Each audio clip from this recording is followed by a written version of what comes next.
Welcome to It's All About the Questions, where learning to ask the right questions can help you achieve lifelong success. Now, here to help you ask all the right questions is award-winning author, international speaker, and business strategist, Laura Stewart.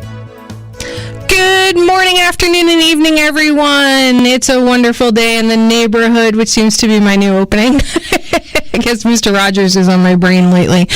I am thrilled to have had the guests on I had last week, Brandon Webb, and his co-author this week, David Mann, the authors of this new amazing book, Mastering Fear, a Navy SEAL's Guide. For those of you who are regular, loyal, faithful listeners of my show, you know that anytime I get a chance to have David Mann on the show, he is here, and gracefully, he likes being on my show, so I don't get a no from him when I keep bugging him to be on, because he just helps my brain shift into such a positive space and brings so much joy to my heart. So, John, welcome back to the show. Well, thank you so much. It's great to be here, as I always say, and it's always true. When I sit here and I go, all right, who's going to be my guest next week, next month, whatever, and then I go back and I go, oh, I've got John on. It lights me up because I've not read a single book of yours that in some way did not transform me in a positive way. Well, you're the reason I write books. I'm so glad that you exist. Well, me too. That's the whole thing, That's the whole deal of writing a book. I mean, it's a fulfilling activity. I love words. I love creating stories with the words. You can make an income doing it. It supports my family. But bottom line, the reason for writing a book is so that it lands in somebody else's, existence with a thunk. And has an impact, makes a difference. So thank you for that. I think I've read everything you've ever written, including Mastering MLM, which is not one that you talk about a lot, but it's a really fascinating book. I read a book a week at a minimum, because a lot of my guests on my show have books that they've written, and then I read additional books each week of people who'd like to be on my show that want to talk about their books. And until I've read somebody's book that I don't know, I won't commit to them being on the show till after I've read the book, because I need to make sure it aligns, that it fits, that it's legit. In some cases, I've read some books that people have sent me, and I'm like, really? You really think this? and it's so... I don't mind having somebody on whose thoughts are opposite to mine, because I think that's a really good conversation, but I have to feel it's truth what they're writing, and not something completely out of left field that can do more harm than good kind of thing. It's my judgment call, it's my show, so I get to do it, right? Yeah, your football. My football. But when I read one of your books, I never worry about that. And it's, to me, when you find an author in your life that it's like an old friend every time you read them, even though you write with other people with their names as the main name, I still sense you in some ways. Maybe because I know you personally, right? But that whole idea of being able to put yourself in the back seat, Brandon last week, right, said to me that you make him better. Mm-hmm. Well, that's great to hear. Starting with a pretty good original, but yes. Yeah, he said, when I submit my stuff to John, it comes back, and he said, it's just better.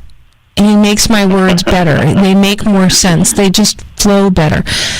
I would imagine that for you to write a book, Mastering Fear, a Navy SEAL's Guide with Brandon Webb, there must have been some fears that you needed to master along the way.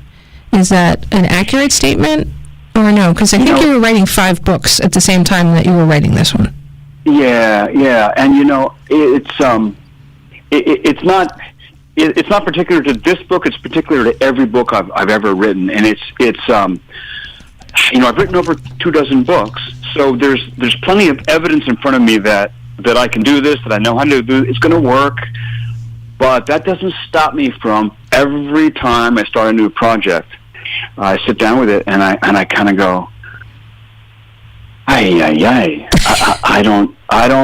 have the voice in my head that says, I don't know what I'm doing. I don't know how to do this. I have no idea how to start. I don't know, what do I know about this topic? Or, and I have to actually take myself by the hand.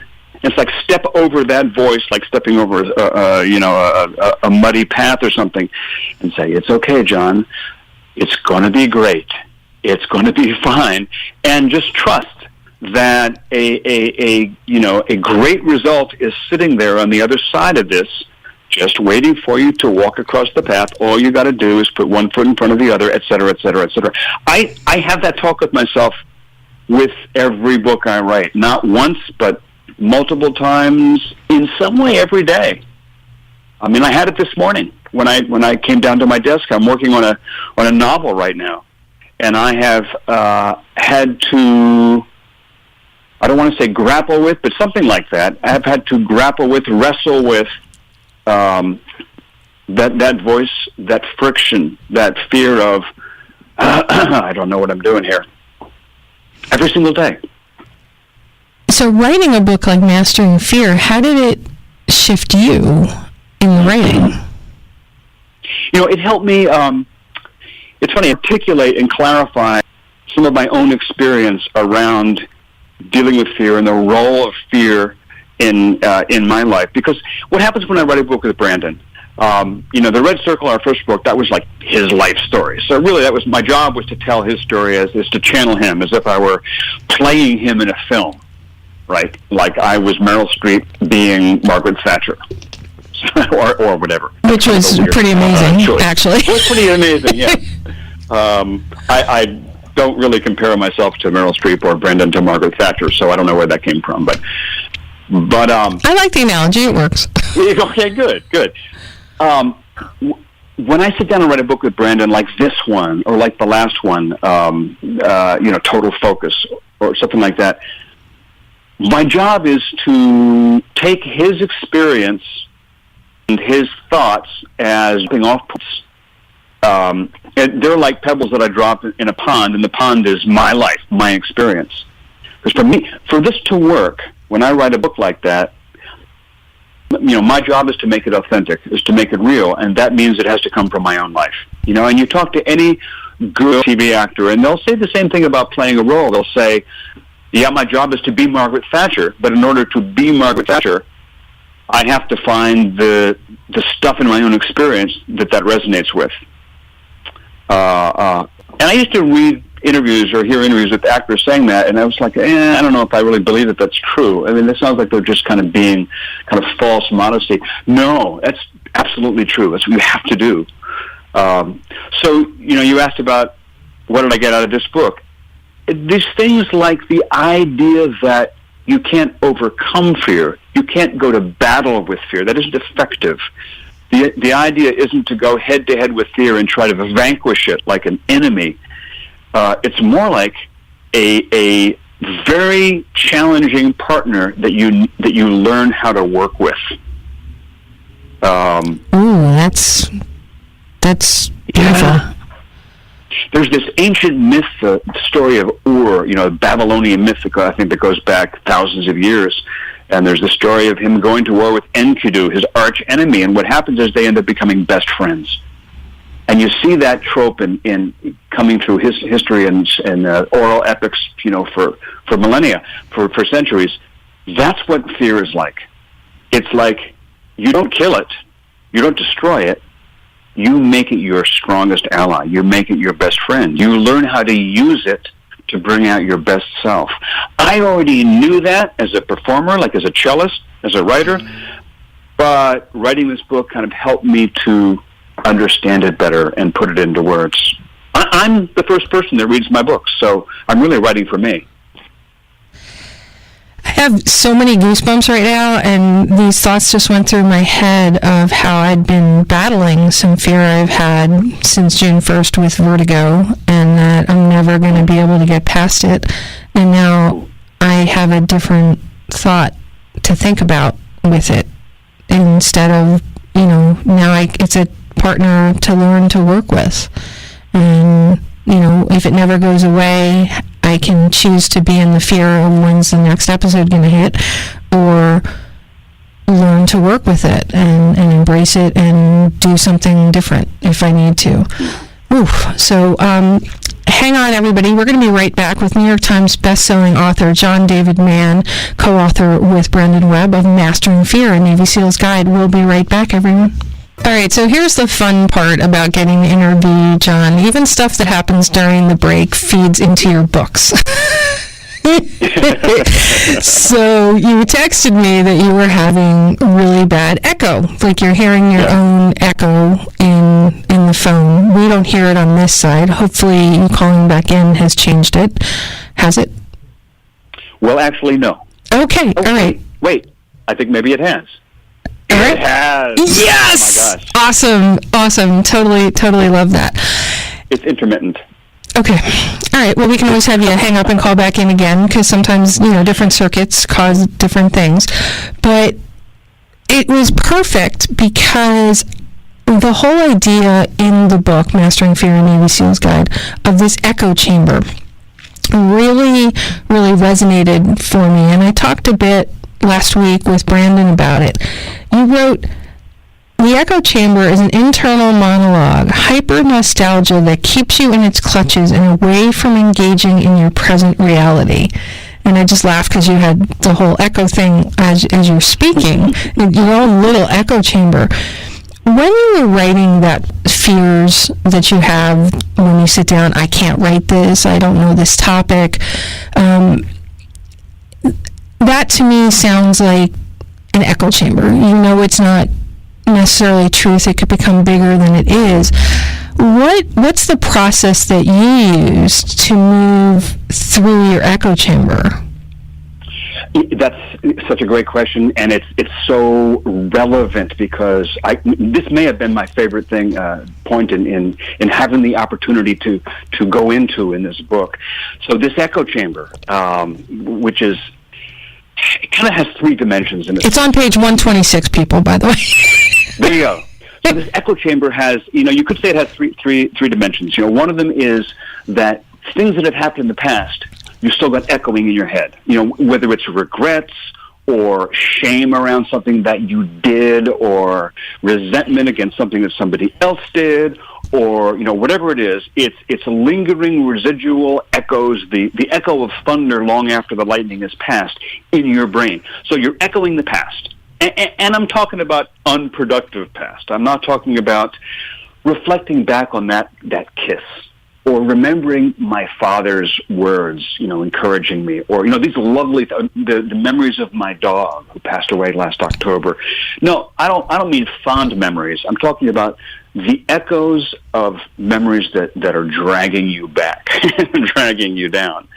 That's in the echo chamber. The teasing you got as a kid, the abuse you got from your parents or your brother or your uncle or whoever it was, or the coach or the teacher or the boss.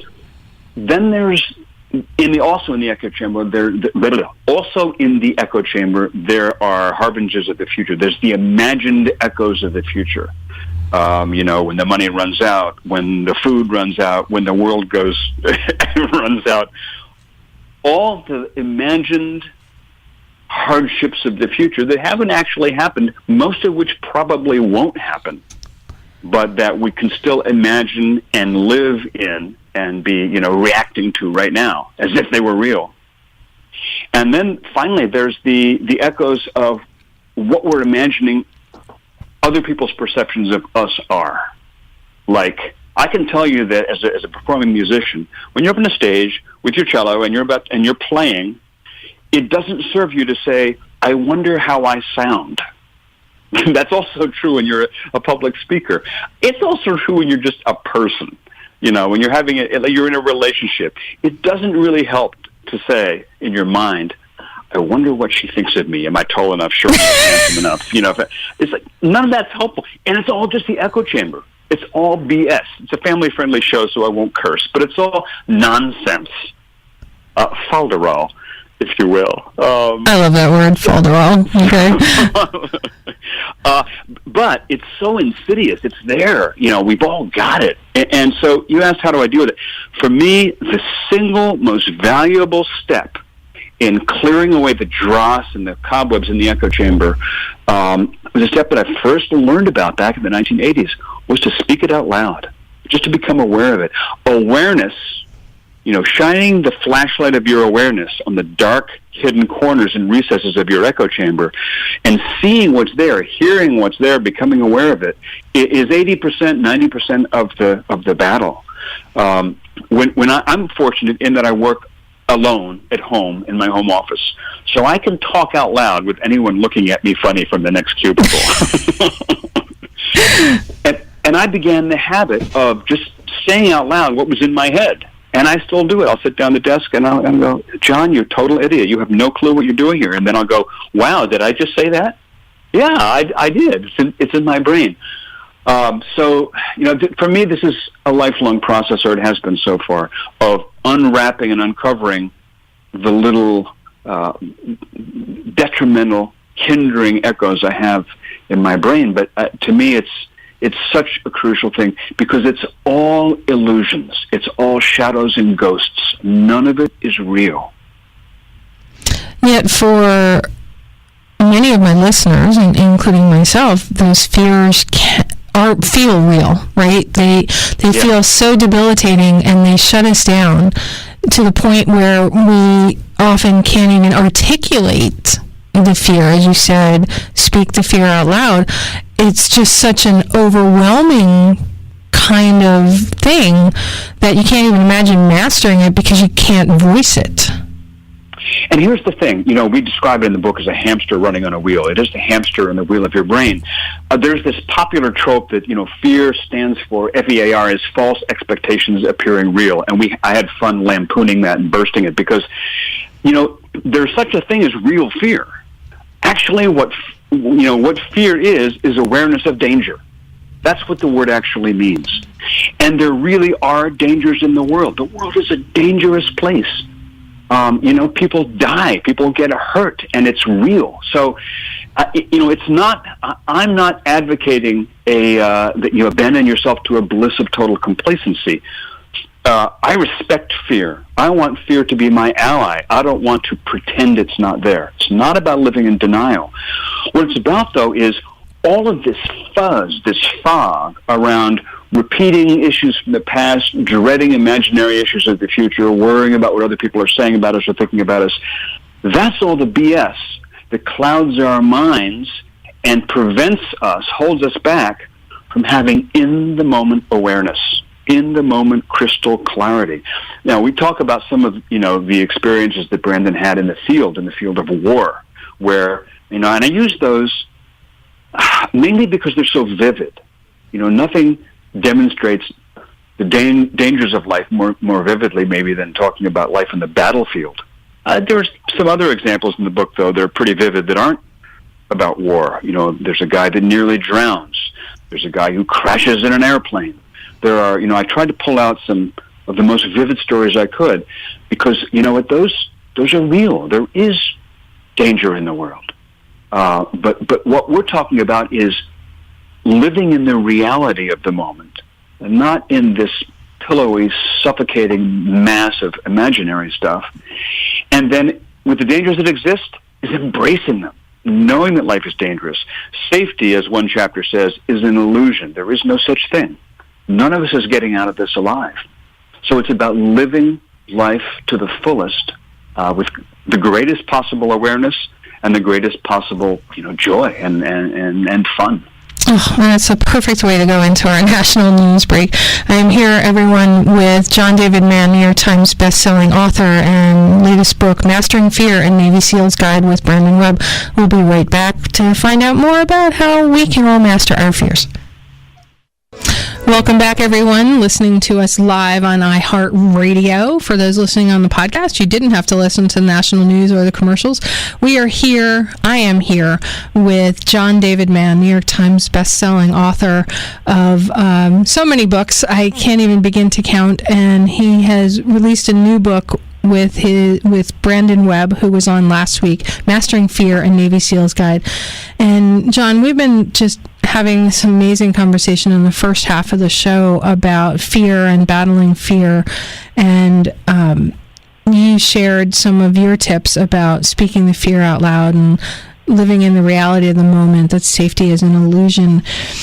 There's another concept in the book that, to me, really feeds off of this initial conversation of mastering fear. And I love how you guys, it's not called overcoming fear, it's called mastering it, right? Yes.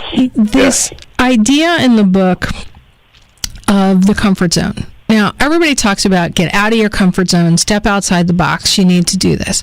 You don't say that in this book. And it blew me away, and even just getting ready to talk to you about it has goosebumps running up and down my spine. You say that the comfort zone is your zone of competence, your zone of control. You don't step outside it, you stretch it. Can you elaborate on that? Because that's not a concept that my listeners are used to hearing. It's you need to just forget it, get outside it, ignore it, but that's not what you and Brandon are talking about. Absolutely not. Yeah, I'm so glad you brought that one up, too, because for me, this is kind of the heart of the book in a way. I mean, there's a lot about mastering fear that's about the inspiration of it, the grand gesture, you know, like the Teddy Roosevelt dare greatly, or Bobby Kennedy says, people say why, I ask why not, and all these great inspiring exhortations to just throw off the shackles and jump off the cliff. But practically speaking, you take off the shackles, jump off the cliff, you fall down the bottom, you break your neck, and you die. Right. One of the things I love about working with Brandon's experience as raw material is that Navy SEALs have such extensive work with practice, with rehearsal, with preparation. Their word is training, the training of it. And for me, this is kind of the nitty-gritty of how to get from the point where you are right now to the point that you want to get to, the dare greatly point. We call it jumping off. The image that we use in the book is, we call it a 5-step process, and at one point we actually hired an artist to draw out this pathway of 5 stepping stones, because it is a path. It isn't just, it isn't like the Nike slogan, just do it.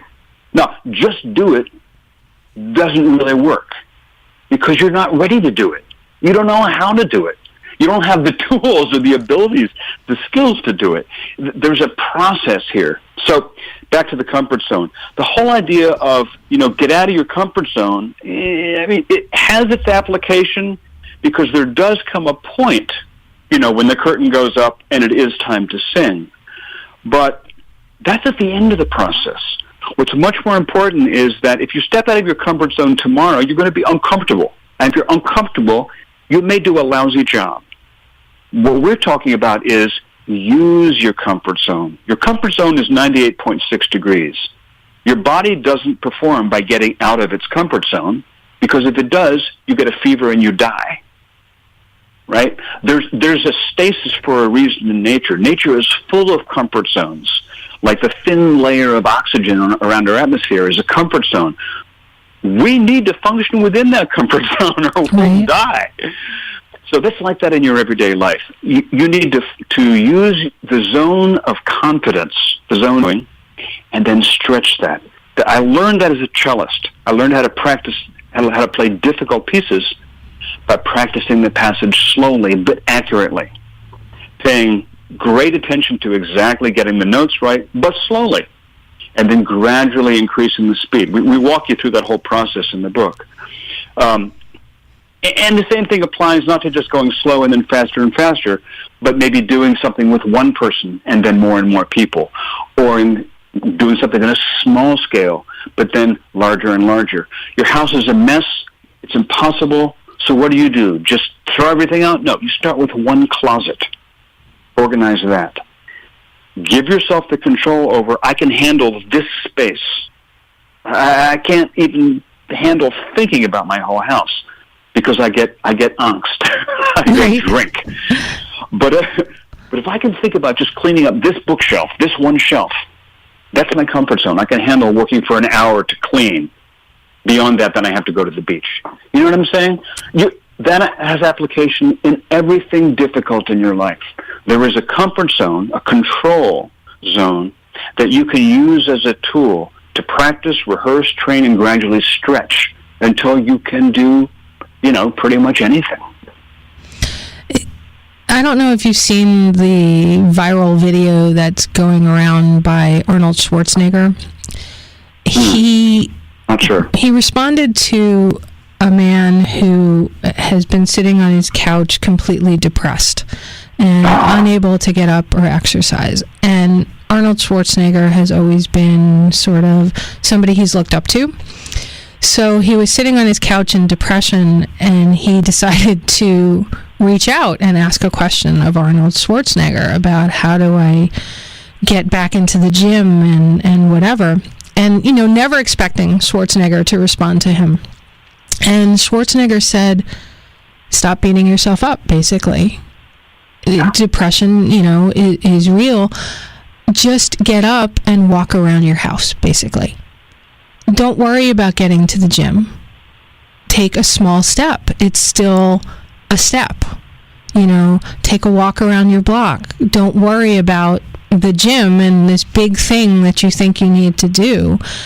Take the first step. Well, this guy responded so amazingly to this that he actually went to the gym, and now he's been helping other people who are getting stuck around depression take like a baby step or whatever it need to be. And Schwarzenegger responded in a video to him back on that. Of course, in a gym looking like Schwarzenegger looks at his age. And that really, to me, was such a piece of that comfort zone that you talked about in the book, crawl, walk, run. And the words that you and Brandon use, pole, pole, pole. What's the immediate small next step? Keep moving. And here's the thing, too. Here's the key element for me in this part of the process. It's when you carve out from a huge undoable task, when you carve out a little piece that you can manage, you can do, to walk around the block, to walk around your house, to clean the closet, to write the blog post, maybe not the whole book, right? When you carve out this one piece, it's within your comfort zone. Don't do it sloppy. Really pay attention to it. Do it really well. Like when you're sometimes I'll sit down and I'll get intimidated by the fact that I'm working on a book. And this will happen frequently. I'll go, oh my God, I can't hold the whole book in my head. I can't hold the whole idea. How do I even begin to write a book? Well, I can't write a book. Stephen King can't write a book. Nobody can write a book. What Stephen King can do is write a sentence, and then another sentence, and then another sentence. So sometimes I will literally sit down and say, okay, let me just get a sentence going here. And to me, here's the secret. I'll really work on that sentence. Sometimes I'll work a whole morning. I wrote a blog post about this last year, about the first sentence of the Go-Giver Influencer. I'll work a whole morning on a sentence. The beauty of it is that when you do something small like that and you do it really well, that is, not to sound corny, that is the seeds of greatness. Because taking that microcosm and stretching it and expanding it into a large scale, whether it's a whole book or going to the gym or running a marathon or whatever it is, it's not that hard. The hardest part is getting it right in the microcosm. Because that's the stretch. The stretch isn't going from small to big. The stretch is going from small mediocre to small excellent. Make it excellent on that small scale. Then you can expand it. As I played the cello, play the phrase slowly, but play it correctly. Get every note exactly in tune, precisely in rhythm. I don't care how slow it has to go. Once you get it excellent in the controllable scale, then you can take it and expand it and take it to the moon. That so fits with so many of my listeners who are trying to build businesses. They're like, oh, I need to add like tons of staff. I need to add all these products and all this other stuff. And they haven't even gotten their basic business under control and handled it. And they want to run the marathon already. And they're still in a sprint of trying to even figure out who their clients are, but they're adding and adding because they feel that they have to be at the home stretch the moment they start. Yeah. How do you respond to that? Yeah, I mean, to me, it goes back to that thing of, Newman's Own, that wonderful company. Paul Newman's gone now, but his family runs it. The company has dozens and dozens and dozens and dozens of amazing products. And how it started was he had salad dressing that he made, and his friends loved it, and they begged him for bottles of it they could take home. He had this one salad dressing perfected to excellence. People loved it. He didn't even want to build a business. In fact, when he realized it was starting to grow, he got alarmed because he didn't want it to look like he was trying to parlay his fame and his name into a money-making venture. So he was mortified. And that's why he came up with this scheme of, at the end of every fiscal year, giving away every single dollar of profit so that they start every year with a bank account of zero. But my point is, he grew it to this gigantic company, but it was purely because there was this little microcosm of excellence. And I think any business really, whether it's the product or the concept or the dialogue with the customer or the customer service experience, whatever it is, something has to start on a tiny scale of excellence. And have the and we're gonna go there. Into our last commercial break, John. We'll be right back with more from John David Mann, New York Times bestselling author of Mastering Fear, a Navy SEAL's Guide. We were just talking about Paul Newman and the start of Newman's Own. And, by the way, I love that salad dressing. I still eat that salad dressing even though they changed the formula. So upset that they changed the formula. John, this whole concept of the comfort zone as a place where you start, where you create this moment of excellence where you get that going so well, then you stretch and you go to the next moment in time, that next letting go of your echo chamber. In the book, Mastering Fear, a Navy SEAL's Guide, you guys really talk about fear as a signpost pointing the way to a prize. How do you know that moment when you've mastered your fear for that moment so that you can step in to that next moment, or when the fear is something you really need to, like, okay, I'm not even going to master this, I just need to just not, this is not something that needs to be mastered. Yeah, I mean, it's a good question. I'm not even sure if I know the answer, but there are two pieces. As I said, we talk about a 5-step process, and really picture it as a path of stepping stones. So it's a progression, but the first and last steps to me are kind of crucial to your question. The first is called decision. The first step in mastering any kind of fear is to make a decision, and it's often a decision you make with incomplete information. Maybe it's the total absence of information. Like, you decide you're going to do something. And, in a way, you could rephrase the question you asked is, how do you know the difference between bold and foolhardy? And so that's a judgment call, which you have to make given whatever judgment and information you have in the moment. But there is this point where you're going to make a decision, like, I'm going to have a radio show, or I'm going to write a book, or if you're drowning, we talk about this guy Leo Russell, a friend of Brandon's, who was in an experience where he very nearly drowned, and probably should have drowned or could have drowned, and he made a decision that he wasn't going to. So whether it's life-threatening situations or just career situations or just everyday life situations, the path of mastery starts with making a decision, and the decision is usually based on incomplete information. Therefore, it's easier not to make the decision. It's easier and less threatening to let life make your decisions for you, to let your circumstances kind of dictate what you're going to do. Yeah, you do the same business your parents did. You go to the school that your brother went to, or whatever it is. You do this because you did it yesterday. You wear this because you wore it last week. That's life living you, not you living life. So we talk about in the book, first off, becoming a person who makes decisions. And then the final step of the process, in a way, comes before everything, which is to know what matters.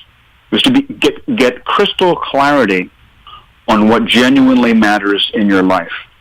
Because that's the thing or the things that makes mastering fear worth it. If there's nothing in your life that really matters, then it's easy to just avoid everything you're afraid of and just kind of coast. You know, the way that you excel and live life to the fullest and grasp it and make fear your companion, your partner, your ally, is to start out knowing what's really important to you. Why are you here? What are you after? That's why we put that chapter last, even though in a way it comes before everything. And you pose some really good questions in that chapter to help people figure out what matters. Brandon shared his mantra, what matters to him. What matters to you? What gets you moving? Love and excellence. It's pretty vague, I guess, but that's what it is. I mean, love of your wonderful, glorious wife and your friends, or? Yeah, I used to answer that question with the word excellence. You know, what matters to me is excellence, but what I've discovered is that what matters to me more than excellence is the experience of being in love. And it's not just in love with my wife, which is a big part of my life. I'm in love with oxygen, you know. A month ago, I had a health scare. Our doctor looked at some spots on my legs and said he said he wondered if they were melanoma. Let's cut them off, and they biopsied them. And for about 10 days, the sword of Damocles hung over my head. We weren't sure if this was going to, be what was going to be the result. And it was a fascinating 10 days because I reviewed what matters to me. At the end of 10 days, they came back and said, totally normal, you're fine. You're going to live to be 100. And I said, yeah, I thought so. But still, it was interesting to really take a hard look at what love, and what I realized is the love of everyday life is what drives me more than anything. And then within that, my personal mission is to carve out excellence in everything that I do. Which, from my perspective, you've done in everything that I've ever seen you do, so you're living it. Well, I'm happy to hear that, and I'll tell myself that tomorrow morning when the beast rises up. when you have to go into that echo chamber and go and voice that fear and be vulnerable to it, and then move past it. Yes, shush the voices. Shush the voices. And your current book, Mastering Fear, a Navy SEAL's Guide, by two amazing New York Times bestselling authors, Brandon Webb and you, John David Mann. People can get that anywhere books are sold at this point? Anywhere books are sold, yes. What would you like to say to somebody who's thinking about buying the book or is in a paralyzed place? My listeners, some of them get in that. What would you say to them as one next step that they could take to help themselves? First, I would say that Brandon is an accomplished SEAL, businessman, blah, blah, blah, and I've got all these books. Both of us have been in places of desperation and desolation, and abject and total failure. We talk about that, some of the low points, very low points of Brandon's life in the book. So first thing I want to say is, we didn't come from this book from the point of view of, hey, we got all the answers because we're just great people. No, we're seekers on the path. But as a first step, I don't know. I just think this book is so practical. We've worked so hard to make it something you can actually use, not just get inspired by, but actually thumb through and follow step by step by step. Every chapter has, at the end of it, sort of a concluding guide for how to practice what we just said in this chapter. All I can say is, buy the book. Go through it slowly or go through it rapidly and then go back. Highlight it, earmark it, whatever you need to do, but use this book to elevate your life to what it can be, what you know it can be. And how can people reach out to you and find out more about you, John? www.johndavidmann.com. And I love every blog you write, so everybody should subscribe to his site so you get all these wonderful emails from him. Which I haven't gotten one in a little bit, but I know it's because you've been working on like 5 books. So thanks for reminding me. I've really got to get back to that blog. Yeah, you got to get another blog post out there. Thank you so much for being a guest on my show again today and enlightening my audience. It's so much my pleasure. I look forward to doing it again soon. Absolutely. I know there's another book coming, and I can't wait. Everyone, I love the book Mastering Fear and Navy SEAL's Guide. Grab your copy today and let me know what fear you're mastering or if you need some help. Let's get you some help to master those fears. Remember, the right questions can change your life. So what are you asking today? Have a great day, everyone. Hug someone you love.